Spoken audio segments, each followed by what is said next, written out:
आज के क्लास में पढ़ना है, टॉपिक है हमारा transportation in plants. Last class में हमने ख़त्म करा था ट्रांसपोर्टेशन इन ह्यूमन बीइंग्स। तो आज का टॉपिक स्टार्ट करते हैं।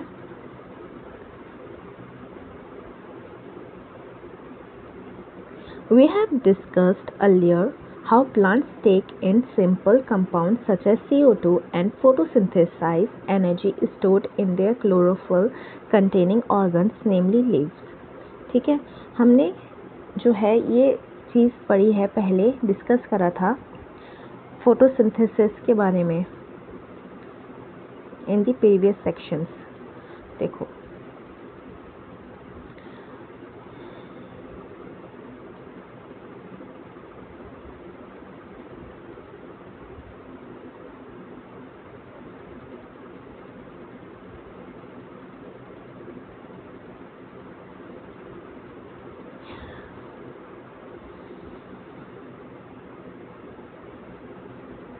हमने पढ़ा था यहाँ पे न्यूट्रिशन के बारे में, ऑटोट्रॉपिक न्यूट्रिशन में प्रीवियस क्लासेस में, कि फोटोसिंथेसिस कैसे होता है, ग्लूकोज कैसे बनता है, इन सब के बारे में हमने प्रीवियस क्लासेस में पढ़ा है।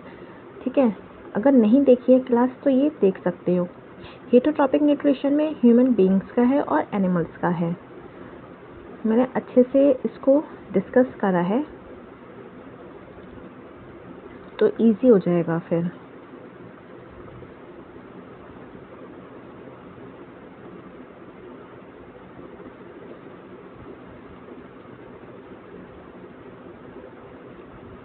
हमने पहले जो है टॉपिक्स में प्रीवियस क्लासेस में पढ़ा है कि प्लांट कैसे CO2 लेता है और उसको यूज़ करता है अपना फूड बनाने में, ग्लूकोज बनाने में, और क्लोरोफिल को कैसे यूज़ करता है। क्लोरोफिल कहाँ होता है? क्लोरोप्लास्ट में होता है, प्रीवियस क्लासेस में बताया है। तो हमने पढ़ा है कि प्लांट्स जो होते हैं वो सिंपल कंपाउंड्स जो होते हैं, जैसे कि CO2, उसको यूज़ करता है, उसको फोटोसिंथेसाइज करता है और एनर्जी को क्रिएट करता है और स्टोर करता है। किस में स्टोर करता है? लीव्स में। क्लोरोफिल कंटेनिंग ऑर्गन्स, नेमली लीव्स। क्लोरोफिल किस में होता है? ग्रीन पार्ट्स में होता है, इसलिए leaves. The other kinds of raw materials needed for building plant bodies will also have to be taken up separately. Other kinds of raw materials की भी ज़रूरत पड़ती है प्लांट्स को, तो वो क्या करता है प्लांट? वो भी अलग से सेपरेटली लेता है। जैसे कि सॉइल से क्या लेता है? वाटर लेता है और कुछ मिनरल्स भी एब्जॉर्ब करता है। ठीक है। For plants the soil is the nearest and richest source of raw materials। ठीक है, अब प्लांट्स क्या होता है, सॉइल जो होता है बहुत इंपॉर्टेंट होता है, और साथ ही साथ क्या होता है, ये पास में भी होता है। पास भी बोल सकते हैं और बहुत इंपॉर्टेंट तो बोल ही सकते हैं, क्योंकि बिना सॉइल के प्लांट्स नहीं उगते हैं। बहुत ज़्यादा अब क्या हो रहा है, साइंटिफिकली प्लांट्स को पानी में उगाते हैं। ठीक है, उस पानी में जो सॉइल्स के अंदर जो सारे रॉ मटेरियल्स होते हैं जो प्लांट्स को चाहिए होते हैं, वो उसे पानी में डाल देते हैं। वो शायद इस क्लास में आएगा या फिर नेक्स्ट ईयर में आएगा, तो उसको अभी छोड़ते हैं। अभी हम इस वाले टॉपिक पे देखते हैं। तो सॉइल जो होता है वो क्या होता है? रिचेस्ट सोर्स भी होता है रॉ मटेरियल्स का, जैसे कि nitrogen, phosphorus and other minerals. The absorption of these substances therefore occurs through the part in contact with the soil, namely roots. अब क्या है, इनका जो absorption है, इन सारे रॉ मटेरियल्स का absorption कैसे होगा? वो होगा जो कि सॉइल में प्लांट का जो पार्ट होगा कांटेक्ट में। और कौन सा पार्ट सॉइल में प्लांट का कौन सा पार्ट कांटेक्ट में होता है? वो होता है रूट्स। रूट्स ही तो मिट्टी में होती है, तो एब्जॉर्प्शन कहाँ से होगा? रूट से होगा, क्योंकि ये पार्ट होता है सॉइल में। If the distance between soil containing organs and chlorophyll containing organs are small, energy and raw materials can easily diffuse to all parts of the plant body।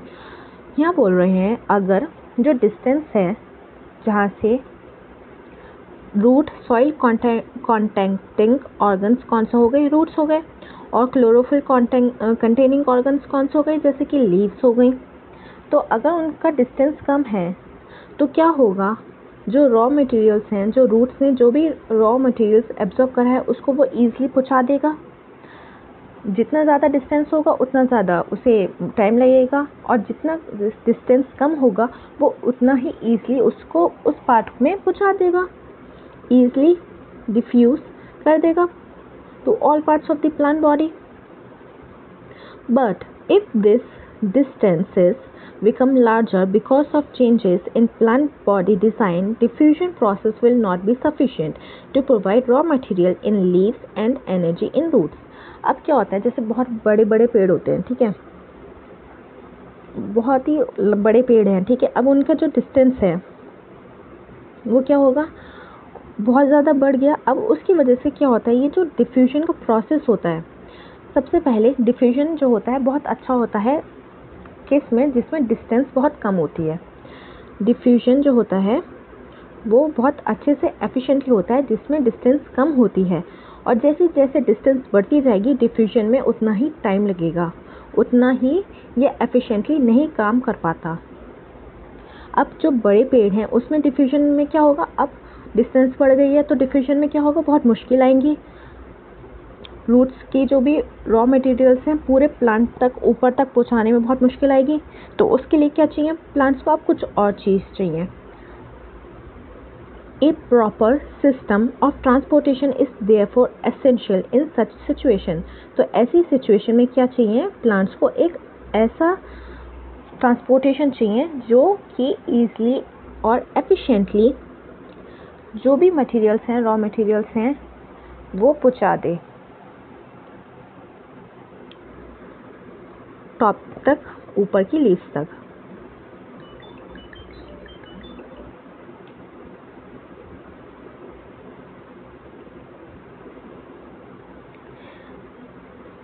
Energy needs differ between different body designs. अब जो different body designs हैं, जैसे कि बड़ा पेड़ या फिर छोटे से जो पौधे होते हैं, उनका जो बॉडी डिज़ाइन के अकॉर्डिंग ही उनकी एनर्जी नीड भी क्या होगी, डिफरेंट होगी। जितना बड़ा पेड़ होगा उतनी उसको एनर्जी भी ज़्यादा लगेगी, जितना छोटा पेड़ होगा उसको एनर्जी उतनी कम लगेगी। Plants do not move and plant's body have a large proportion of dead cells in many tissues. अब क्या होता है, प्लांट्स जो होते हैं एनिमल्स की तरह या हम लोगों की तरह मूव तो कर नहीं सकते, अपने जो भी उनको एनर्जी चाहिए, फूड चाहिए, उसको खुद तो ढूंढ के नहीं ला सकते। और साथ ही साथ जो प्लांट की बॉडी जो होती है उनका जो लार्ज प्रोपोर्शन जो बना होता है वो बना होता है डेड सेल्स से। जो बड़े पेड़ों का जो मोटा सा देखते हैं ब्राउन पार्ट, जिसे ब्राउन पार्ट जो होता है बार्क, वो क्या होता है, वो डेड सेल्स होती है। तो जो प्लांट होता है उसका लार्ज प्रोपोर्शन किससे बना है, डेड सेल्स से, इन मैनी टिश्यूज। अब क्या होगा, as a result plants have low energy needs. अब उसकी वजह से क्या होगा कि अब डेड सेल्स हैं बहुत ज़्यादा, तो उसको अब क्या चाहिए होगी, लो एनर्जी चाहिए होगी, कम एनर्जी की ज़रूरत होगी, and can use relatively slow transport system. और साथ ही साथ क्या होगा, अगर स्लो ट्रांसपोर्ट भी चल जाएगा, क्यों चल जाएगा, क्योंकि उसकी ज़्यादा जो प्रोपोर्शन है प्लांट का वो डेड होता है। तो the distance over which transport system have to operate however can be very large in plant such as very tall trees. अब जो डिस्टेंस जो होता है, अब यही बात ये फिर से बोल रहे हैं जो पहले मैंने अभी बताई थी कि जो ट्रांसपोर्ट सिस्टम होता है वो कैसा चाहिए, डिस्टेंस जो होता है बहुत बढ़ जाता है लार्ज प्लांट्स में, ठीक है। तो उनको एक ऐसा सपोर्ट सिस्टम चाहिए जो लार्ज डिस्टेंस को कवर कर सके। Plant transport system will move energy stores from leaves and raw materials from roots. जो प्लांट का ट्रांसपोर्ट का सिस्टम होता है, जो ट्रांसपोर्ट करती हैं चीज़ें जो कि होती हैं, ट्रांसपोर्ट कौन करता है, जाइलम्स और फ्लोएम। पढ़ा होगा प्रीवियस क्लासेस में, नहीं पढ़ा तो फिर से पढ़ेंगे, इसमें कोई टेंशन नहीं। जो प्लांट का ट्रांसपोर्ट सिस्टम होता है जो कि जाइलम और फ्लोएम जो होती हैं वो क्या करते हैं, एनर्जी जो होती है स्टोर कहाँ करती हैं, लीव्स करती हैं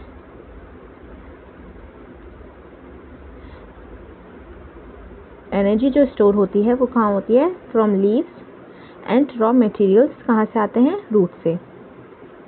These two pathways are constructed as independently organized conducting tubes.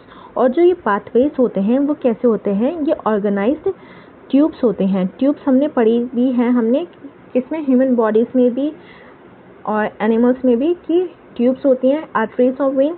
इसी तरीके से यहाँ पे प्लांट्स में भी ट्यूब्स होती हैं जो कि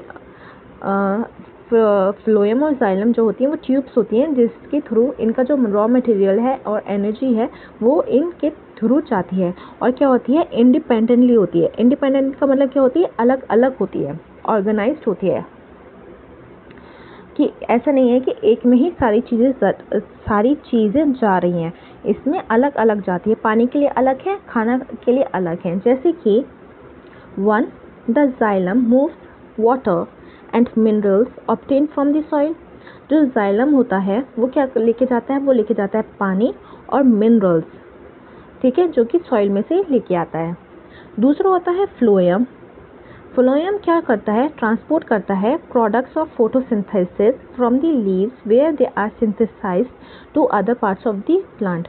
फोटोसिंथेसिस में क्या बनता है? खाना बनता है, इनकी एनर्जी बनती है, ग्लूकोज बनता है।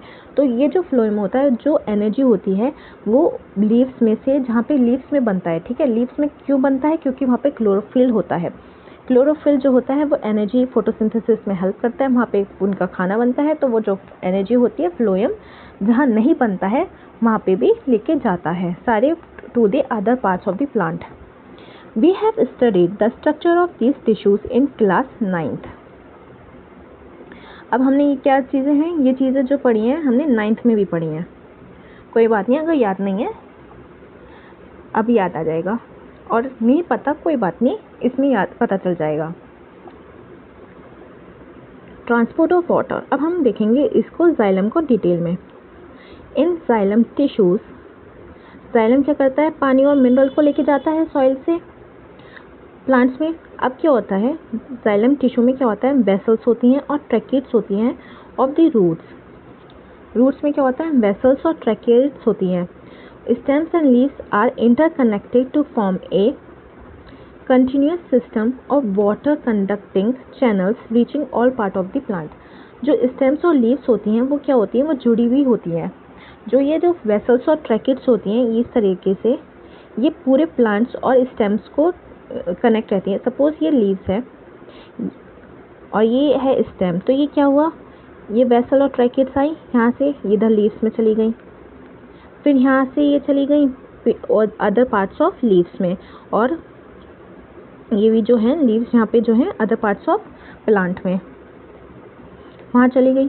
ये क्या होती है? जुड़ी होती है। इंटरकनेक्टेड मतलब जुड़ी हुई होती हैं। और क्या बनाती है? एक कंटिन्यूस सिस्टम बनाती हैं ऑफ वाटर कंडक्टिंग चैनल का। एक कंटिन्यूस सिस्टम बनाती हैं जहाँ से पानी पूरा चला जाए, चैनल बनता है, ठीक है। Reaching all parts of the plant.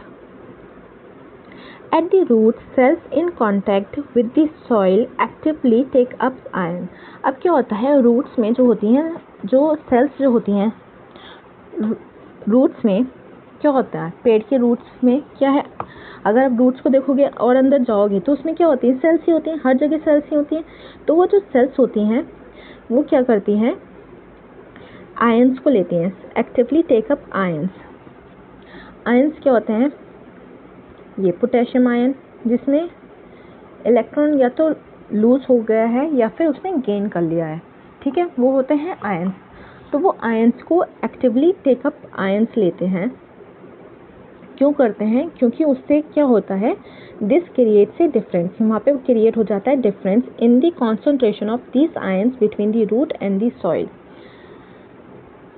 Water therefore moves into the root from the soil to eliminate this difference। अब सपोज ये रूट है, ये प्लांट है, ये यहाँ प्लांट आ गया, ये रूट्स हैं, ठीक है। अब ये रूट्स हैं, रूट्स। अब ये रूट्स क्या होती हैं? ये क्या करती हैं? आयंस को लेती हैं। सपोज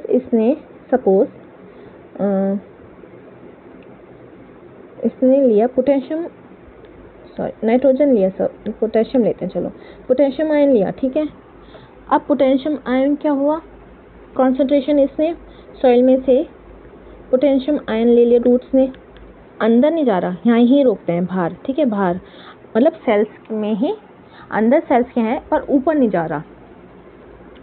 अब क्या हुआ, सेल्स में पोटेशियम आयन की कॉन्सेंट्रेशन ज़्यादा हो गई एज कम्पेयर टू सॉइल। अब क्या होता है, हमने पढ़ा है डिफ्यूजन के बारे में, क्या होता है कॉन्सेंट्रेशन, यहाँ क्या हो गया, पानी कम हो गया, पानी यहाँ ज़्यादा है, तो अब पानी कहाँ मूव करेगा, यहाँ कम मूव करेगा, ठीक। तो इस वजह से क्या हो जाता है, ये क्रिएट करता है एक डिफरेंस, ये क्रिएट करा इसने डिफरेंस, जिसकी वजह से जो आयंस हैं, कॉन्सेंट्रेशन के आयंस क्या हो गए, रूट और सॉइल में डिफरेंस हो गया, जिसकी वजह से जो पानी है वो कहाँ चला गया, वो रूट्स में चला गया, कहाँ से, सॉइल में से। To eliminate this difference, eliminate मतलब ख़त्म करना, इस डिफरेंस को ख़त्म करने के लिए पानी जो है रूट सॉइल में से रूट में चला गया। अगर पोटेशियम की सपोज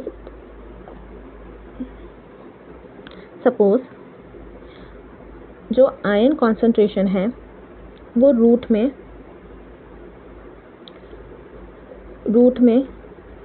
कम हो गई और सॉइल में ज़्यादा हो गई, तो फिर क्या होगा, पानी यहाँ से यहाँ चला जाएगा। हम ये तो नहीं चाहते कि प्लांट जो है अपना पानी सॉइल में दे दे, ये तो हम चाहते नहीं, इसलिए क्या होता है, हमेशा कॉन्सेंट्रेशन रूट में ज़्यादा होगी, जिसकी वजह से पानी रूट्स में जाए, ठीक।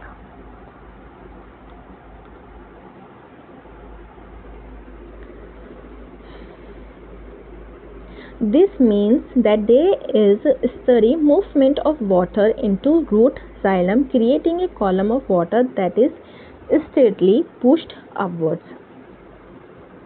अब इसका मतलब क्या हुआ, जो वाटर जो है जो रूट जाइलम से है वो क्या जाता है, वो कंटिन्यूअस आराम के साथ स्टडी पेस पे वो आराम से ऊपर जाता है और हर जगह पहुंचता है जहां प्लांट के पार्ट को ज़रूरत है, ठीक। However, this pressure by itself is unlikely to be enough to move water over the heights that we commonly see in plants. लेकिन ये जो प्रेशर होता है वो क्या होता है, टॉल प्लांट्स में, जो बड़े प्लांट्स होते हैं उसमें ये प्रेशर जो है हेल्प नहीं कर सकता ऊपर तक पानी पहुंचाने में, वो इतना ज़्यादा प्रेशर नहीं होता। ऑब्वियसली देखो, अगर हमें पानी पहुंचाना है ऊपर अगर सपोज छत पे है, छत पे पानी पहुंचाना है, टंकी है पर टंकी में पानी नहीं आता, ठीक है, हमें प्रेशर लगाना पड़ता है, जो कि मोटर क्या करती है, उसकी वजह से क्या होता है, ऊपर पानी आता है। लेकिन अब ऐसे ही हमें प्लांट्स में क्या चाहिए, एक प्रेशर चाहिए जिसकी वजह से ऊपर तक जो है प्लांट्स में पानी पहुंच जाए।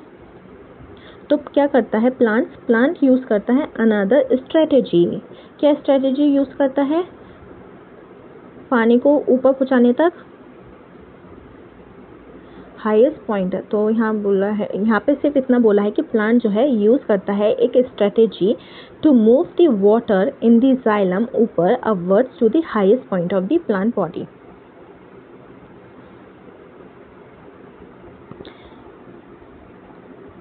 अब यहाँ पे आ गई activity 5.8।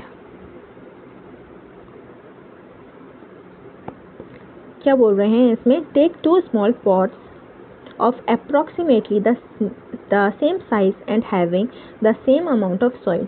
One should have plant in it. Place a stick of the same height as the plant in the other pot. इन्होंने बोला है कि एक पॉट लो, ठीक है, एक और लो, दोनों में सेम अमाउंट है। हमने 2 पॉट लिए एक जैसे, उसमें हमने एक अमाउंट की जितनी मिट्टी हमने इस वाले में डाली उतनी मिट्टी हम इस वाले में डालेंगे। एक में हम लगाएंगे प्लांट छोटा सा, एक में लगाएंगे सिर्फ स्टिक, ठीक। अब हम क्या करेंगे, उनको प्लास्टिक शीट से हम बंद कर देंगे, प्लास्टिक शीट से इसको कवर कर देंगे। Cover the soil in both pots with a plastic sheet so that the moisture can not escape by evaporation. अब जो है हमने शीट क्यों लगाई, क्योंकि हमने चाहते जो प्लांट में से जो मॉइस्चर है वो बाहर ना निकले। हमने बंद कर दिया, और फिर हमने क्या करा, इसको धूप में रख दिया कितने देर के लिए, आधे घंटे के लिए। Cover both sets, one with the plant and other with the stick with plastic sheets and place in bright sunlight for an half an hour. आधे घंटे के लिए रख दिया। हमने क्या डिफरेंस देखा, हम क्या डिफरेंस देखेंगे, जिसमें हमने प्लांट लगाया है इस वाले में, तो जो प्लास्टिक की शीट है उसमें अंदर की तरफ हमें मॉइस्चर दिखाई देगा, ठीक है। जो हमने स्टिक लगाई है उसमें हमें मॉइस्चर नहीं दिखाई देगा। हमें मॉइस्चर क्यों दिखाई दिया, क्योंकि जो पानी है वो बाहर की तरफ रिलीज हुआ, ठीक है, मॉइस्चर, ट्रांसपायरेशन, ठीक है, हमें वो दिखाई दिया।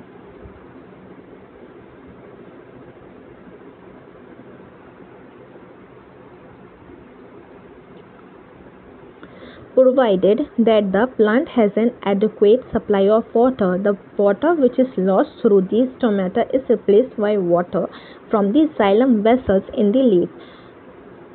जो प्लांट है, प्लांट में हमने अगर पानी पूरा अच्छे से है, एडुकेट मतलब हमने अच्छे से उसमें पानी है, तो पानी जो स्टोमेटा के थ्रू जो लॉस्ट होता है, स्टोमेटा का काम क्या होता है, पानी को वो जो ट्रांसपायरेशन है वो करना।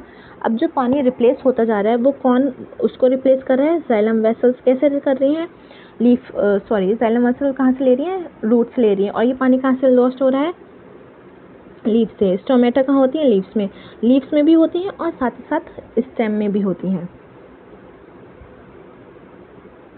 In fact, evaporation of water molecules from the cells of a leaf creates a suction which pulls water from the xylem cells of root। In fact क्या होता है, जो evaporation जो हो रहा है पानी का, जो evaporation हो रहा है, यहाँ पे क्या देखा था हमने, अच्छा हमने क्या देखा था इस एक्सपेरिमेंट में कि जो एक जिसमें प्लांट था उसके प्लांट में जो प्लास्टिक शीट थी उसमें क्या था, हमने अंदर की तरफ मॉइस्चर आ गया था। वो क्यों आया था, वो एवापोरेशन की वजह से आया था। अब जो एवापोरेशन होता है वो क्या करता है, वो एक सक्शन पुल क्रिएट करता है। कहाँ करता है सक्शन पुल, जाइलम सेल्स में, ठीक। अब ये सक्शन प्रेशर क्या होता है, ये वो स्ट्रेटेजी होती है प्लांट की जो कि ऊपर तक प्लांट को पानी लेके जाता है, ऊपर तक पहुंच जाता है पानी, वो स्ट्रेटेजी ये है। एवापोरेशन से पानी लॉस हुआ, फिर वो सक्शन जो प्रेशर है, जो सक्शन लग रहा है ऊपर तक पानी पहुंचाने के लिए। The loss of water in the form of vapour from the aerial parts of the plant is known as transpiration. जो पानी का लॉस हो रहा है, जो हमने प्लास्टिक पे देखा था, उससे क्या बोलते हैं, उस प्रोसेस को बोलते हैं transpiration. Thus, transpiration helps in the absorption and upward movement of water and minerals dissolved in it from roots to the leaves। जो ये ट्रांसपायरेशन होता है वो काम क्या करता है, वो एब्जॉर्प्शन में काम करता है, और साथ एब्जॉर्प्शन में और साथ ही साथ जो अपवर्ड मूवमेंट जो हो रहा है पानी का, जो सक्शन प्रेशर लग रहा है, वाटर्स और मिनरल्स जो हो रहे हैं सॉइल में से जो लेके जा रहे हैं वो ऊपर तक पहुंचा रहा है। It also helps in temperature regulation. Temperature regulation में भी काम करता है। टेम्परेचर रेगुलेशन में कैसे काम कर रहा है, पानी, ये मैंने ये वाला भी एक्सप्लेन किया था प्रीवियस क्लासेस में, क्योंकि गर्मी बहुत है, लीव्स जो हैं ये ट्रांसपायरेशन, पानी बाहर आ रहा है, जब पानी बाहर आ रहा है तो ये पानी बाहर आ रहा है तो क्या हुआ, ये लीव्स पे बैठा, लीफ का टेम्परेचर डाउन हो गया। जैसे कि हम स्वेट करते हैं गर्मियों में, तो हम जब गर्मी में हमें पसीना आता है, क्यों आता है, क्योंकि हमारा जो टेम्परेचर है, बॉडी टेम्परेचर, वो ठंडा हो रहा होता है, कूल डाउन हो रहा होता है। The effect of root pressure in transport of water is more important at night. जो ये रूट का प्रेशर है, जो पानी ऊपर पहुंच रहा है, वो प्रेशर बहुत इम्पॉर्टेंट होता है रात के समय में, क्योंकि during the day when the stomata are open, जब सुबह के समय में जब स्टोमेटा ओपन होते हैं तो ट्रांसपायरेशन जो होता है, पुल जो होता है, वो एक मेजर ड्राइविंग फोर्स बन जाता है in the movement of water in the xylem. दिन के समय में जो स्टोमेटा ओपन होता है तो ये जो ट्रांसपायरेशन जो हो रहा है, ट्रांसपायरेशन का जो पुल है, जो सक्शन प्रेशर है, वो क्या हो जाता है, वो एक बहुत ही ज़्यादा इम्पॉर्टेंट मेजर ड्राइविंग फोर्स होता है जिसकी वजह से पानी ऊपर जाता है।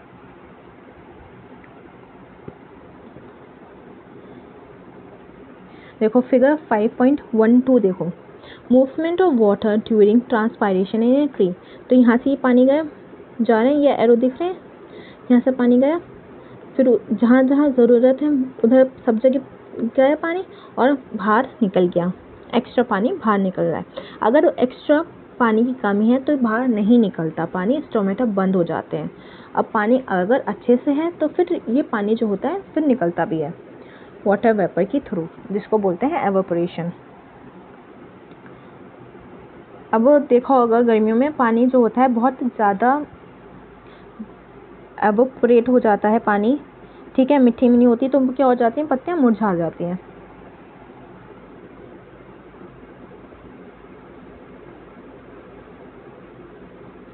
अब है next topic transportation of food and other substances. इसमें पढ़ेंगे transport of food and other substances में फूड के बारे में हम पढ़ेंगे फ्लोएम के बारे में, ठीक है, और ये लेंगे हम नेक्स्ट क्लास में।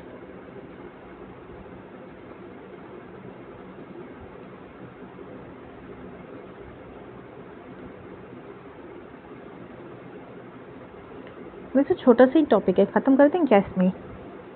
चलो ख़त्म ही कर देते हैं, एक्सक्लूशन फिर पढ़ेंगे नेक्स्ट टॉपिक में।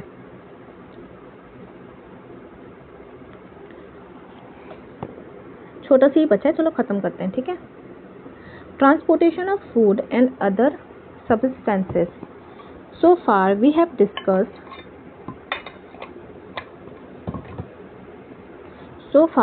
discussed the transport of water and minerals in plants। हमने अभी तक क्या पढ़ा? हमने पढ़ा है कि पानी और मिनरल्स कैसे प्लांट में ट्रांसपोर्ट होते हैं। अब हम पढ़ेंगे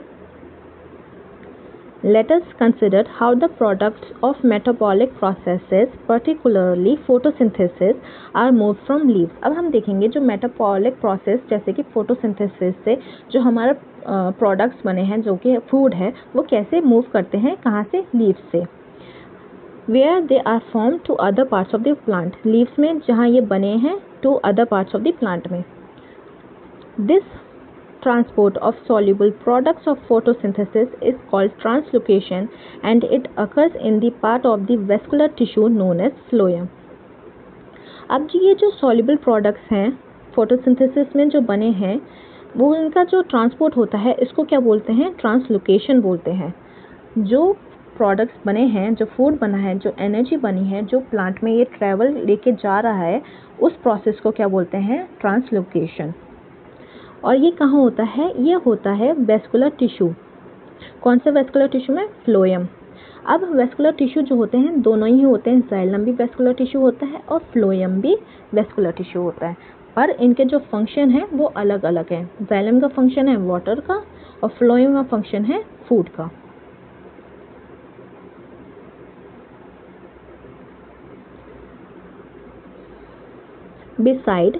Besides the products of photosynthesis, the phloem transports amino acid and other substances।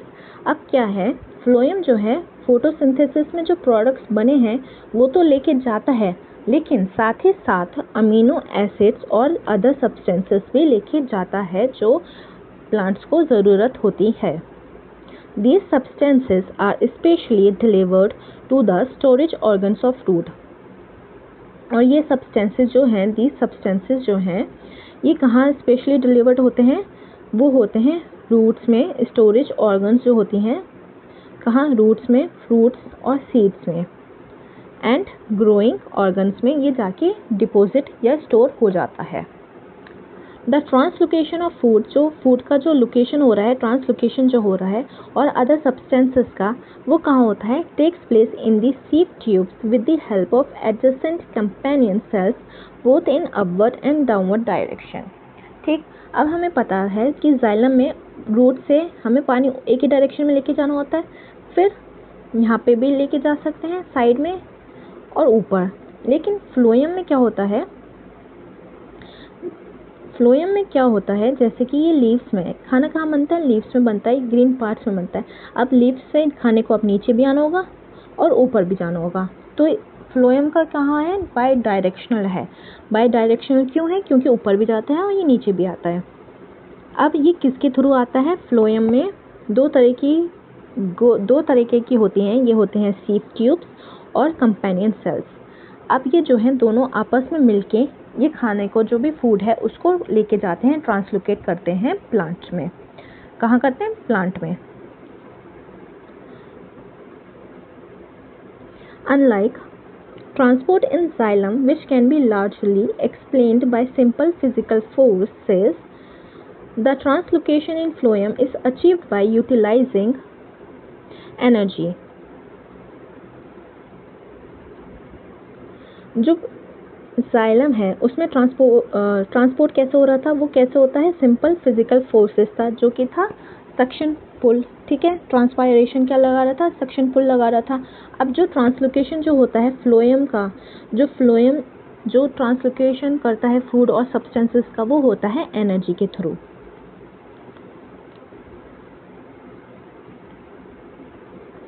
Materials like sucrose is transferred into phloem tissue using energy from ATP. अब वो कौन सी एनर्जी यूज करता है? Phloem ATP। अब ये सुक्रोज क्या है? फूड है, प्लांट का जो बना है, वो कैसे उसने ट्रांसफर करा अलग पार्ट में? किसके थ्रू? एनर्जी के थ्रू। और एनर्जी क्या यूज करता है? ATP. This increases the osmotic pressure of the tissue, causing water to move into it. This pressure moves the material in the phloem to tissue which have less pressure. अब यहाँ पे भी एक चीज चल रही है। क्या चल रहा है?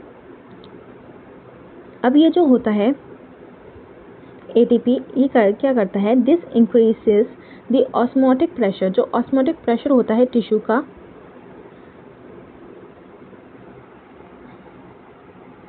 अब क्या हुआ है कि क्या वाटर ऑस्मोटिक प्रेशर बढ़ गया, तो वाटर क्या हुआ? इसके अंदर मूव किया, अंदर पानी जाने लगा। अब क्या हुआ? This pressure moves the material in the phloem. अब इस प्रेशर ने क्या करा? मटेरियल को, जो मटेरियल यहाँ पे कौन से मटेरियल की बात कर रहे हैं? फूड की। जो फूड है, जो मटेरियल है, वो कहाँ गया? फ्लोएम से टिश्यू में। क्यों गया? क्योंकि वहाँ पे लेस प्रेशर है। ठीक, This allows the phloem to move material according to the plant's needs. इसकी क्या होता है? इस वजह से क्या होता है? फ्लोएम जो होता है वो प्लांट को उनके जो अकॉर्डिंग, जो उनकी ज़रूरत है उसके हिसाब से उनको उतना ही फूड देता है। जिसकी जितनी ज़रूरत उसको उतना ही जो फूड होता है, जो मटेरियल होता है, वो उतना ही देता है। जैसे कि ग्रोइंग लीफ है, या फिर ग्रोइंग फ्लावर है, या ग्रोइंग फ्रूट है जिसमें होने वाला है ग्रोथ, तो उसको ज़्यादा नीड है तो वहाँ पे ज़्यादा दे दिया। अब जो ऑलरेडी बड़ी लीव्स हैं या फिर ऑलरेडी डेवलप्ड फ्लावर है या फ्रूट है, तो उसको नीड क्या है? उसकी कम है, तो उस हिसाब से वो क्या देगा? वो कम देगा।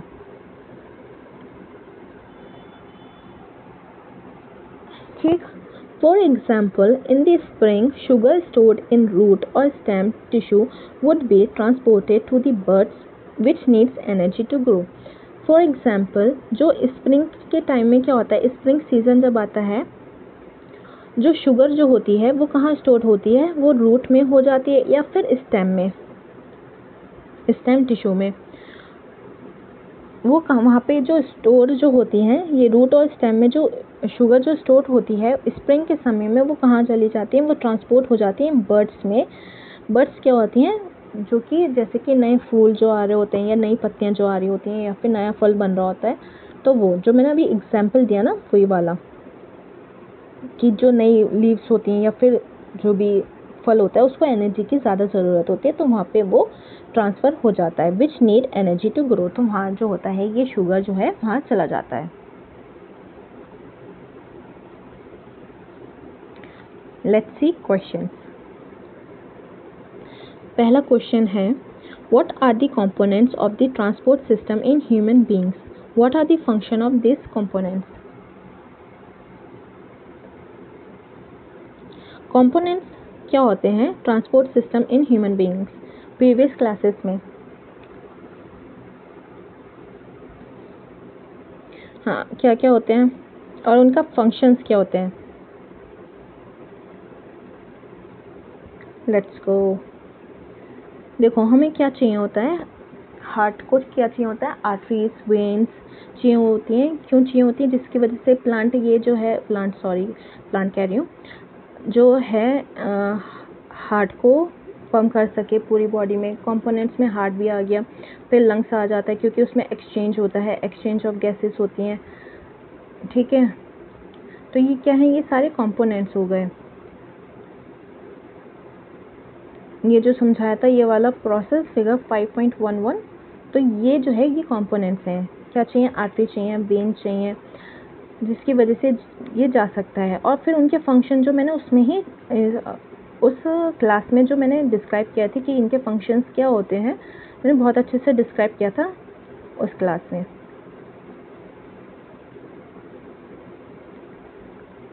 Why is it necessary to separate oxygenated and deoxygenated blood in mammals and birds?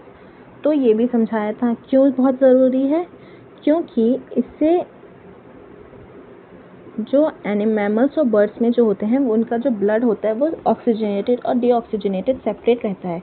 क्यों रहता है, जिसकी वजह से वो ऑक्सीजन को एफिशिएंटली यूज़ कर पाते हैं और साथ ही साथ जो उनका बॉडी टेम्परेचर होता है वो खुद मेंटेन कर लेते हैं।